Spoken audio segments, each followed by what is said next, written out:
Nós temos hoje o privilégio de receber o missionário Willy Menezes, da missão Portas Abertas, que vai compartilhar a palavra conosco. O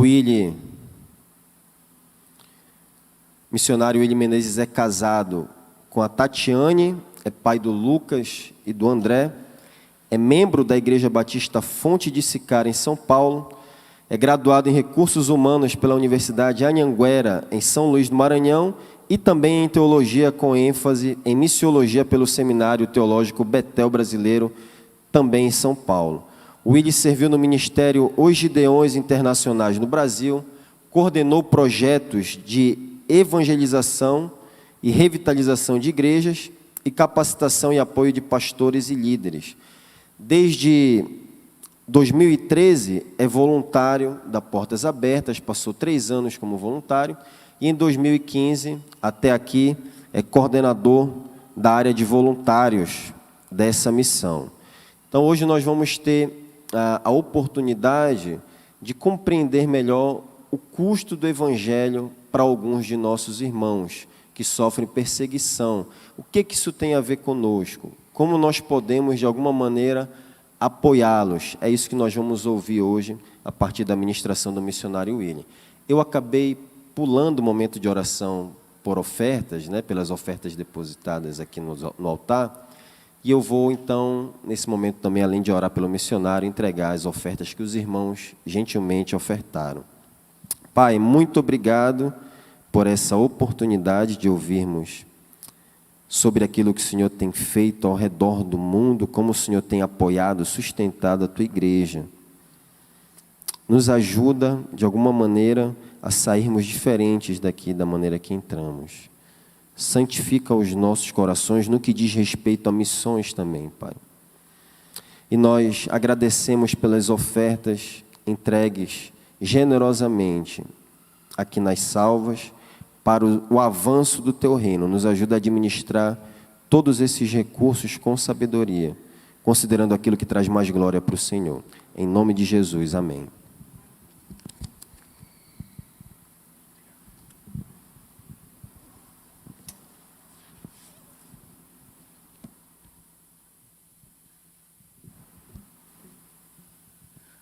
Bom dia, meus irmãos, a graça e a paz do nosso Senhor Jesus Cristo. Amém. Privilégio poder estar aqui nessa manhã compartilhando com vocês um pouco sobre o que Deus tem feito ao redor do mundo, por meio do corpo de Cristo, que é a igreja. E aqui nessa manhã eu vou falar especificamente de uma parte do corpo que sofre perseguição por causa do evangelho que nós também cremos. Somos um só corpo, como a Bíblia já nos diz, mas muitos irmãos não têm o privilégio que nós temos nessa manhã de poder cultuar, de poder celebrar a Deus com liberdade. Temos a mesma fé em Deus, em Cristo, nosso Senhor, que é único, mas esses irmãos acabam pagando um preço muito alto por causa daquilo que eles creem, que é exatamente aquilo que nós cremos, no nosso Salvador Jesus Cristo. E há um custo muito alto para isso. E eu quero que você saia daqui desafiado ainda mais a orar por esses irmãos, porque é a maior necessidade deles. Eu quero que também você entenda que quando a gente fala sobre igreja perseguida, a gente não está falando de um povo distante, embora possa até ser geograficamente, mas a gente está falando do corpo de Cristo, do qual nós fazemos parte. 1 Coríntios 12, 26 diz que se um membro do corpo sofre, todos os outros sofrem com ele. E Hebreus também, no capítulo 13, versículo 3, diz que nós devemos lembrar dos presos, como se preso com eles, dos que sofrem maus tratos, como se com efeito nós mesmos sofrêssemos. E se a gente ainda não sente nada com relação a isso, a gente precisa orar para que Deus nos dê esse amor. Porque um corpo precisa sentir a dor de um membro. E é até uma analogia que a gente faz muito comum, Quando a gente machuca um pé, a gente sabe muito bem a dor que a gente sente. Quando a gente está com dor de dente, a gente sente muito bem essa dor. E com a igreja, o apóstolo Paulo faz essa referência do corpo, e com a igreja não deve ser diferente. A gente não pode ter uma parte do corpo dormente, sem sentir o sofrimento dos nossos irmãos. E nessa manhã eu quero compartilhar um pouco sobre eles, algumas situações sobre a igreja perseguida, mas eu quero partir de um texto bíblico. Se você puder abrir a sua Bíblia no livro de Mateus, capítulo 10. Esse texto vai embasar aquilo que nós vamos falar e a gente vai entender um pouco também que de alguma maneira nós enfrentamos desafios. Talvez não da mesma intensidade ou da mesma forma que os nossos irmãos, mas somos chamados para uma vida perigosa, assim como eles vivem um perigo em países onde há perseguição. Não ache que a gente viva sem perigo em um país onde há extrema liberdade. E eu quero compartilhar nessa manhã com você Mateus capítulo 10, versículo 16, que nos diz o seguinte: eis que vos envio como ovelhas para o meio de lobos. Sede, portanto, prudentes como as serpentes e simples como as pombas. Até aí. Eis que vos envio como ovelha para o meio de lobos.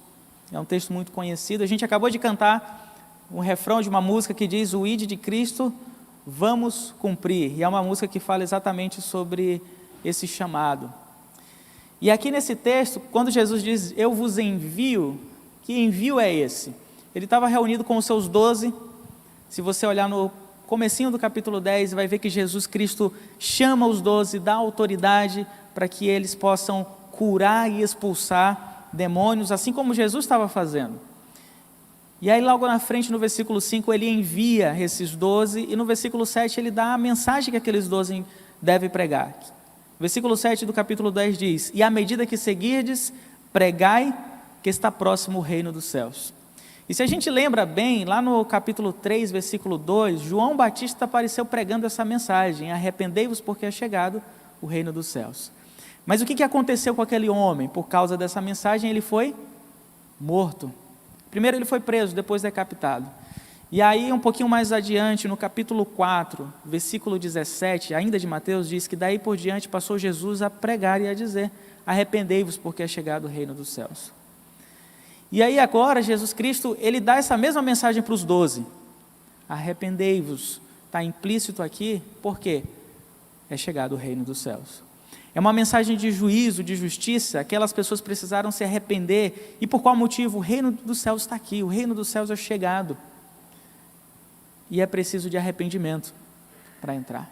Quando a gente prega a palavra, quando a gente faz evangelismo, quando a gente chama as pessoas, a Cristo, o arrependimento dessas pessoas é necessário. Ninguém vai entrar no reino dos céus sem arrependimento. E não é só necessário naquele momento, todos os dias da nossa vida é necessário arrependimento. Porém, essa é uma mensagem completamente contrária ao mundo. E foi por isso que João Batista foi preso, Jesus foi perseguido. Só que aqui Jesus dá essa mesma mensagem para aqueles homens, e o que se espera que aconteça? Que eles sofram perseguição por causa da pregação dessa mesma verdade. Porque essa é uma mensagem perigosa, o mundo não vai aceitar. O mundo, assim como João Batista, aquelas pessoas começaram a ali criticá-lo, e isso tem acontecido até hoje. Só que essa também é a mesma mensagem capaz de salvar e transformar vidas. E essa é a mensagem que nós recebemos. E assim como aqueles homens foram enviados como ovelha para o meio de lobos, nós também somos enviados porque recebemos a mesma mensagem para ser pregada, que é o arrependimento. O arrependimento, a salvação somente em Jesus Cristo. E essa mensagem, como a gente sabe, ela causa uma transformação. O mundo não aceita essa mensagem. O mundo não ama essa mensagem. Por isso João Batista foi perseguido, por isso milhões de cristãos hoje são perseguidos. Mais de 360 milhões de cristãos, espalhados em mais de 70 países no mundo, sofrem, sabe por quê? Por causa dessa mensagem. Pessoas que têm sua liberdade restrita, são torturados, muitas vezes mortos, presos, porque creem nessa mensagem. E aqui, Jesus envia, e a gente já entendeu, nós somos enviados também. Vocês vão participar, se Deus quiser, do Vocacionados, é isso? E vão poder entender mais a respeito da vocação, do chamado. Mas eu já quero adiantar algo aqui para vocês. Jesus Cristo chama todos aqueles para a salvação, assim como o texto já nos diz no capítulo 10, versículo 1, tendo chamado os seus 12, e todos aqueles que são chamados também são enviados. Obviamente, você não precisa todo mundo sair daqui e ir fazer missões na África, senão quem vai ficar aqui para pregar? né? Quem que vai atuar no seu trabalho, no meio onde você está. Mas todos nós, onde estamos, somos chamados, somos enviados para ser essa testemunha de Jesus Cristo, para ser testemunha dessa verdade.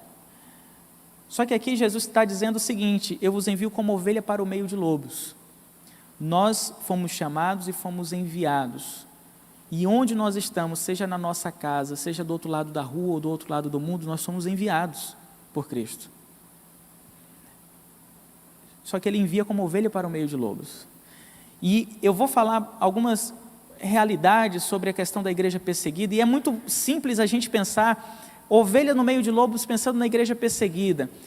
Se você perguntar para qualquer criança, chama uma criança e pergunta, uma ovelha cercada de lobos, ela vai viver uma vida tranquila?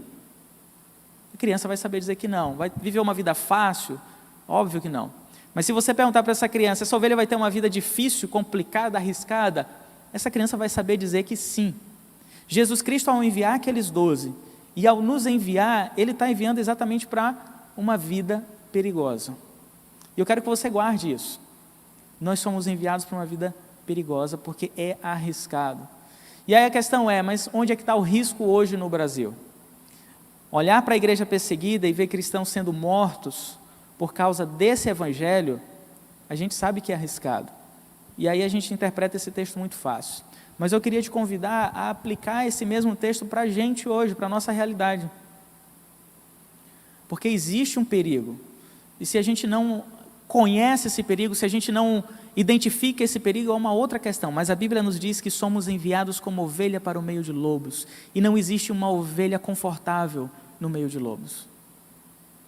Não existe. Eu tenho 2 filhos, minha esposa está esperando o terceiro. O mais velho tem 4 anos, o mais novo tem 2 anos. Eles gostam de ficar pulando no sofá.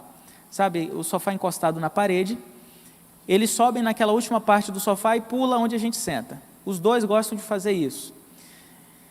E eles brincam, é divertido para eles, só que o mais novo, ele já se machucou muito, porque o mais velho se machucou antes, né? Mas agora o mais novo ele se machuca, porque às vezes ele cai bem na divisória e é um pouco mais rígido ali.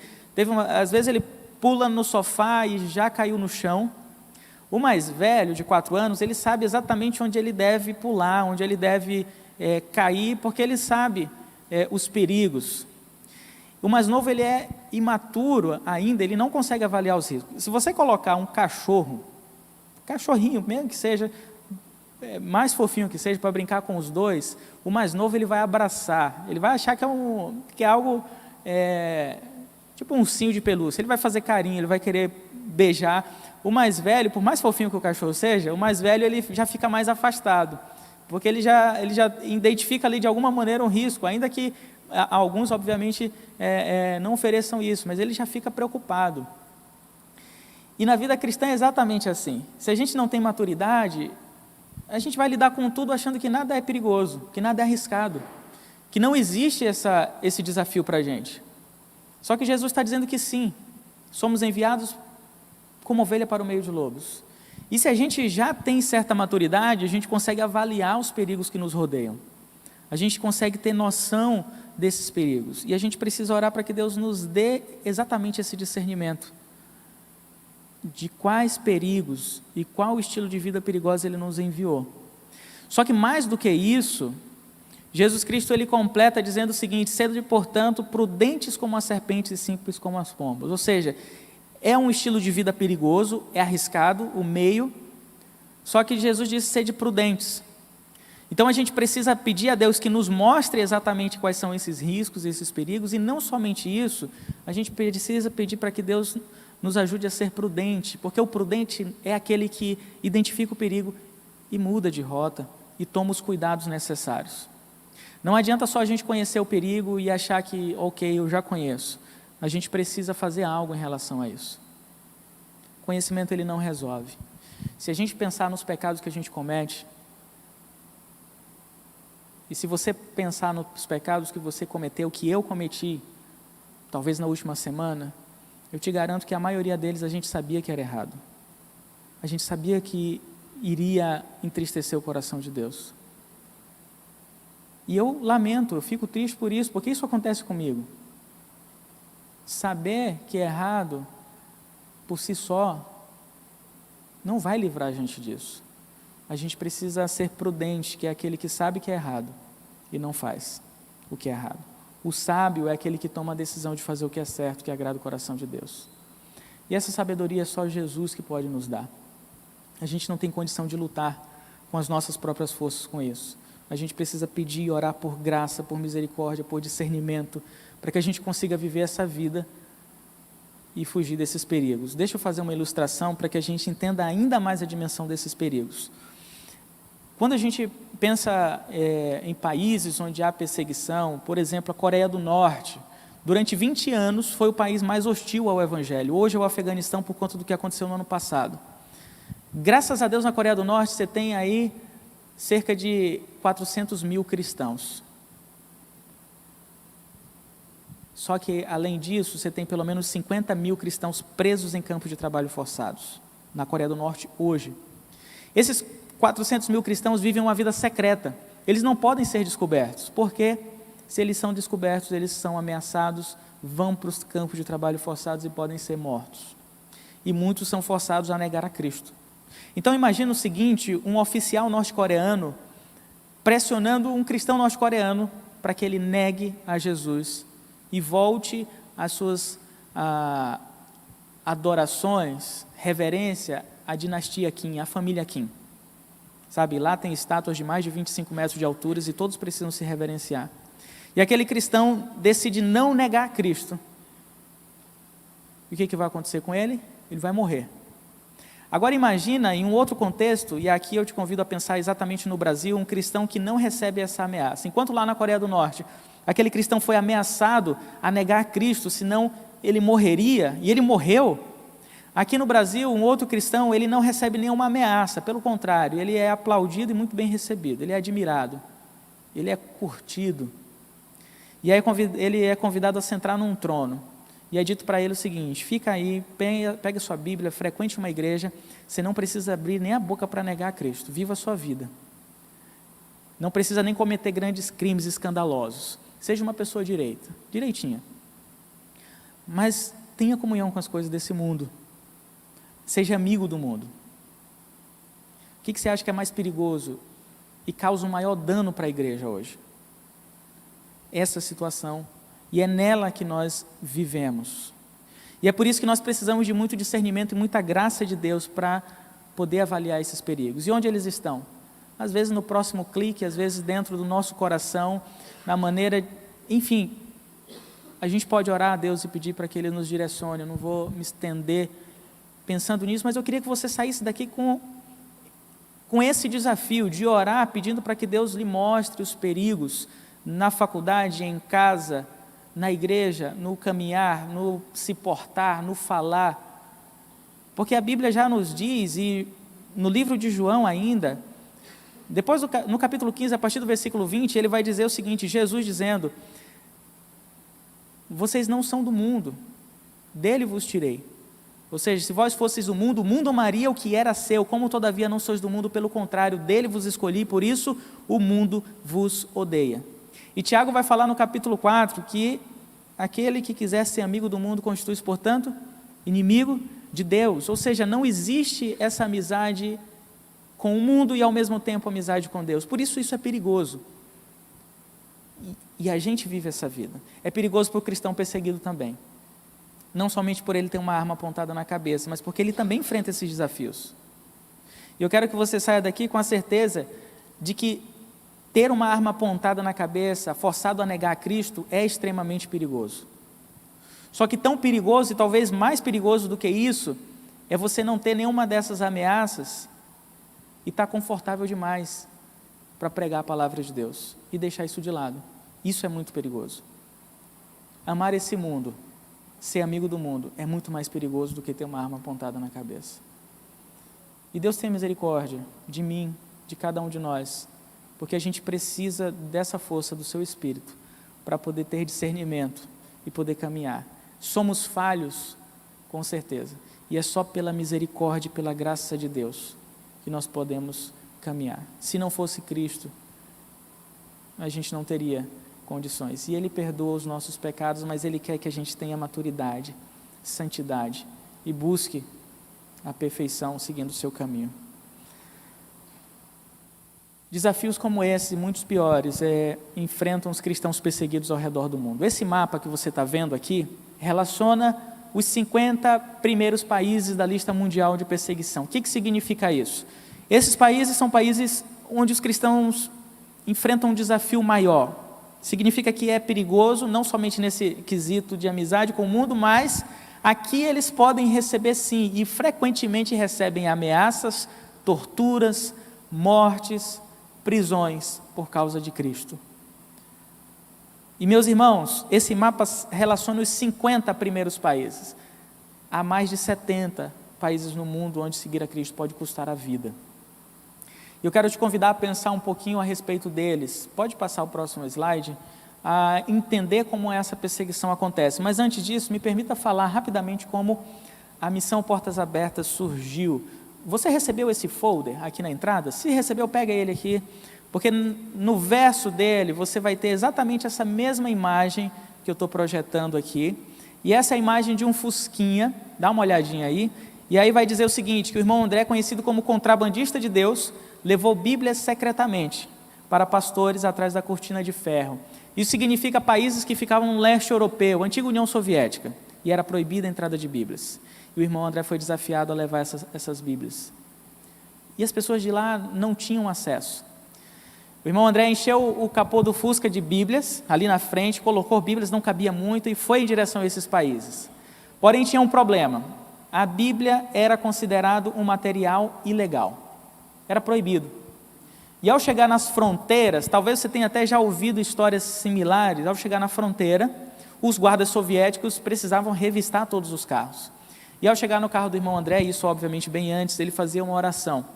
Há uma oração que ele, inclusive, fala no seu livro. A oração dele era o seguinte: Senhor Jesus, quando o Senhor estava na terra, o Senhor fez cego enxergar.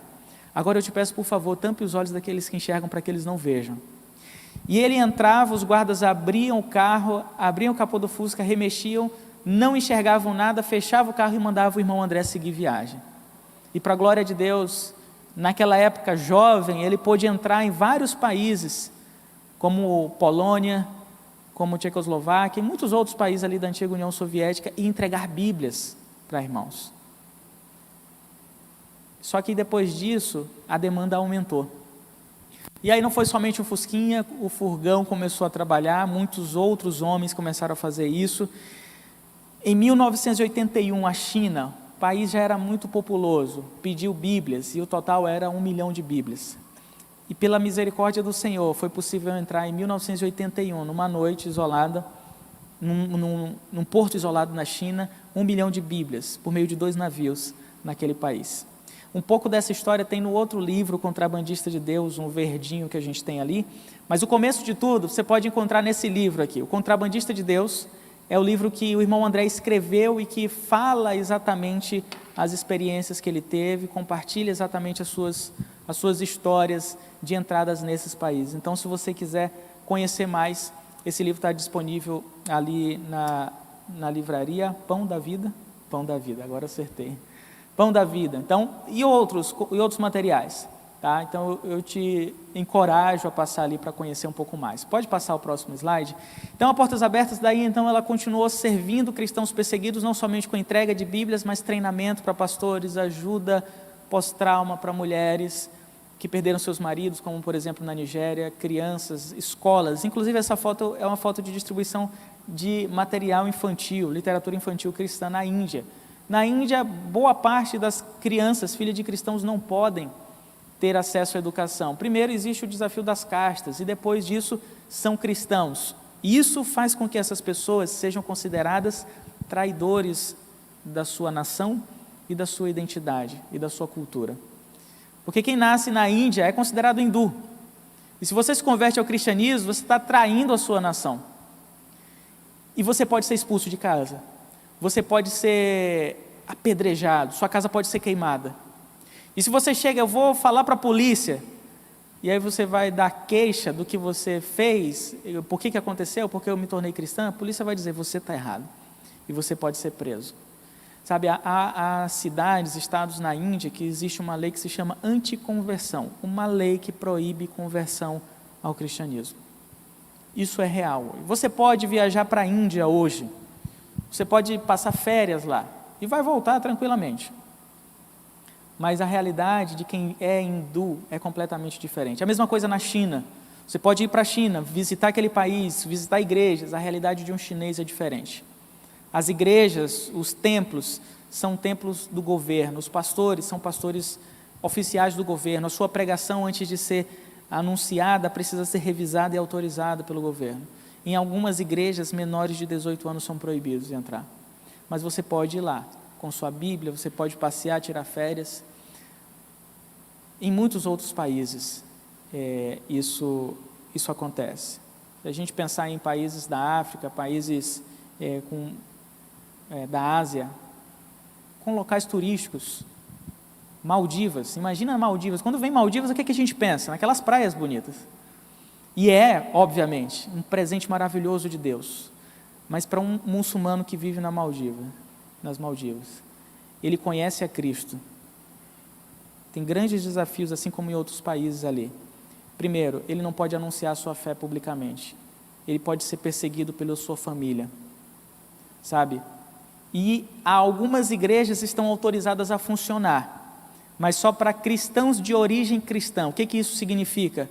Se você é um cristão porque sua família é cristã de muitos anos, ou se você chegou lá como um cristão, você pode ter sua igreja. Agora, se você é um muçulmano que ouviu o evangelho, foi salvo por Cristo, você não pode nem frequentar essa igreja. Por duas coisas. Primeiro, porque ele vai temer pela sua própria vida. Segundo, porque os cristãos de lá também vão temer pela vida dos que estão ali dentro. Entende como é complicado? Sabe, se você vai para o Irã, igrejas secretas se reúnem em vários locais. Você já deve ter ouvido histórias de igrejas se reunindo em cavernas, e isso é verdade. Só que boa parte das igrejas estão dentro das prisões. Há um grande número de presos hoje no Irã. E eu tive a oportunidade de conhecer homens e mulheres ali daquele país que, pela graça de Deus, perseveraram. Sabiam que foram enviados para uma vida arriscada, obviamente, mas não desanimaram. Não porque são fortes o suficiente, mas porque Deus é forte. E porque eles sabem que nós estamos orando, e por isso, meus irmãos, o meu pedido nessa manhã é: ore por essas pessoas. E a gente, conhecendo essas pessoas, vê como Deus opera milagres, sabe? Certa vez eu fui convidado para falar sobre como é a estratégia de plantação e igreja em países onde há perseguição. E um exemplo que eu dei foi o Irã. A gente pensa muito de estratégia, e obviamente isso é bíblico, a gente precisa planejar e ter estratégia. Só que a estratégia nesses países é um pouco diferente. Como plantar uma igreja no Irã, por exemplo? Você prega o evangelho, você vai ser preso, você vai para uma prisão, chega na prisão, você continua pregando o evangelho. Pessoas são salvas lá dentro e você pastoreia aquelas pessoas. É basicamente assim que funciona. Obviamente, eu falei isso, mas é desafiador, é difícil, mas é real. A gente conhece muitos irmãos que foram presos, pastorearam igrejas dentro de prisões. E pessoas que, por pregarem o evangelho e os outros presos se converterem, foram enviados para outras prisões. E a gente já ouviu história, e eu conheci exatamente a esposa de um pastor, que enquanto ela estava presa, a gente mantinha comunicação com ela. Ela falou: ele foi enviado para uma outra cela. Por quê? Porque ele pregava demais, as pessoas se convertiam, os guardas, e ninguém aguentava. E aí ele foi mandado para uma prisão distante. Chegou nessa prisão distante, o que aconteceu? Ele continuou pregando o evangelho. Pessoas foram salvas. E as pessoas da primeira prisão disseram o seguinte: estão levando o nosso pastor. Os presos que foram presos por cometerem algum crime foram salvos ali dentro. E, meus irmãos, é incomparável. É difícil, é desafiador, mas louvado seja Deus por cada um desses irmãos. Eu quero te convidar a fortalecer a fé dessas pessoas. Pode passar o slide? Deixa eu falar rapidamente aqui sobre... Aqui nessa imagem, e aí eu vou te pedir para pegar de novo esse folder. Na parte de dentro, você vai conseguir visualizar com mais detalhe. O que você vê aí? Nessa imagem, nesse folder, você abre, na parte de dentro você vai encontrar. Muita gente diz o seguinte: eu vejo uma igreja destruída. Só que eu quero dizer o seguinte: a igreja ela não está nem um pouco destruída ali. O templo está, mas a igreja está perseverante dentro do templo. A igreja se reúne em locais como esse. Isso aqui era um templo, de fato, que foi atacado pelo Boko Haram há alguns anos atrás. A igreja está viva, avivada, mesmo com o templo destruído para a glória do Senhor. Um irmão nosso do Iraque diz o seguinte, porque ele teve os seus templos destruídos ali em 2014, com a entrada do Estado Islâmico. Ele falou, eles podem destruir os templos, mas nunca destruirão a igreja de Cristo, porque Cristo é o cabeça e Ele reina, e Ele já venceu, obviamente, tudo isso. Pode ter baixas, óbvio, sempre tem. Diariamente, cerca de 16 cristãos são mortos por causa da fé. Mas Cristo, Ele continua reinando, o seu evangelho continua sendo propagado. Vocês talvez devem lembrar do que aconteceu há alguns anos, quando jovens foram decapitados numa praia da Líbia. E aí apareceu uma foto muito comum, eles vestidos de laranja, sabe, ajoelhados, e aqueles homens do Estado Islâmico atrás deles, e aqueles homens foram decapitados. Aqueles eram cristãos cóptas do Egito, eles estavam a trabalho, e se não me engano eram 24 ou 20, alguma coisa assim, mas eles foram mortos, porque eram cristãos. E o Estado Islâmico gravou isso, publicou, essa foto ficou muito conhecida, todos vestidos de laranja, aqueles homens do Estado Islâmico encapuzados. E a gente teve a oportunidade de conhecer o testemunho da história de uma das mães daqueles jovens.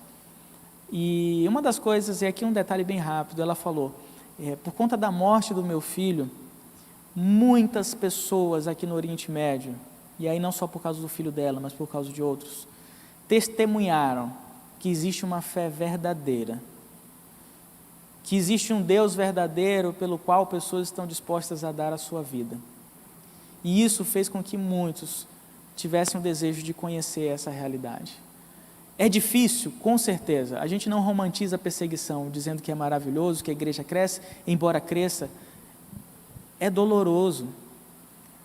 Mas eu lembro muito do texto de 2 Coríntios, capítulo 4, versículo 16, Paulo vai dizer assim, ainda que o nosso homem exterior se corrompa, contudo, o nosso homem interior se renova de dia em dia. Porque a nossa leve e momentânea tribulação produz em nós um peso eterno de glória, acima de toda comparação. Não atentando nós nas coisas que se veem, mas nas que se não veem. Porque as que se veem são temporais e as que se não veem são eternas. Paulo, ele reconhece a tribulação, ele reconhece a dor. Ele não diz que, isso não é nada. Mas comparado à eternidade, aí sim. E é exatamente dessa forma que a gente deve encarar todas as coisas, por uma perspectiva eterna, e não por uma perspectiva terrena. E é somente por isso que esses irmãos podem perseverar. Porque olhar para o lado, ver templo destruído, sabe, não encontrar um marido porque foi morto, crianças, seus filhos com necessidade, passando fome e outros desafios, mas se eles olharem para a eternidade, com certeza, a fé vai ser renovada. E quando eles olharem para o lado, o nosso esforço vai ser para ajudar essas pessoas, para estar presente ali, lado a lado com elas, para que elas sejam fortalecidas. O trabalho da Portas Abertas é ir até essas pessoas e dar suporte necessário, de tudo que eles precisam, para que eles vivam perseverantes ali. Deixa eu contar a história de uma mulher, a irmã Ana, e ela é inclusive da Nigéria. A Nigéria é o país mais violento hoje, número de mortes também. E aquela mulher, vivendo na sua comunidade, regularmente o Boko Haram ele invade várias comunidades ali naquele país, e o Boko Haram foi em direção à comunidade dela, ela fugiu com seu marido, foi fugindo para um lado e o Boko Haram vindo de outro. Chegou mais distante, ela avista vários homens do exército fardados. E aí ela fica aliviada, porque se o exército estava ali, podia proteger contra o Boko Haram. E ao chegar mais perto daqueles homens, o marido notou que não era o exército. E era exatamente o Boko Haram que estava ali. E ali aquela mulher e aquele homem estavam diante dos homens que perseguem e matam cristãos. E os homens do Boko Haram chamaram o marido dela e fizeram a seguinte pergunta para ele: você é muçulmano ou você é infiel? Ele respondeu: não sou muçulmano nem infiel, eu sou cristão. E ele foi morto naquele momento, simplesmente por ter respondido: sou cristão. E esse é o preço que custa a fé em muitos lugares do mundo. Fizeram a mesma pergunta para ela, e ela respondeu: não sou muçulmana nem infiel, eu sou cristã. E ela achava que iria morrer, obviamente, mas não mataram ela, ela fugiu, conseguiu fugir, liberaram ela. Chegando do outro lado da fronteira, ela encontra os filhos dela, 4 crianças. E as crianças perguntam: cadê o nosso pai? Imagina a dor de uma mulher como essa. E tudo isso, eles não estavam nem sequer evangelizando ou envolvidos com alguma coisa, eles estavam fugindo, lutando pela vida, e ao serem questionados, eles responderam: sou cristão. Sou cristão pode custar a vida em muitos lugares. E a pergunta é: o que custa para nós hoje?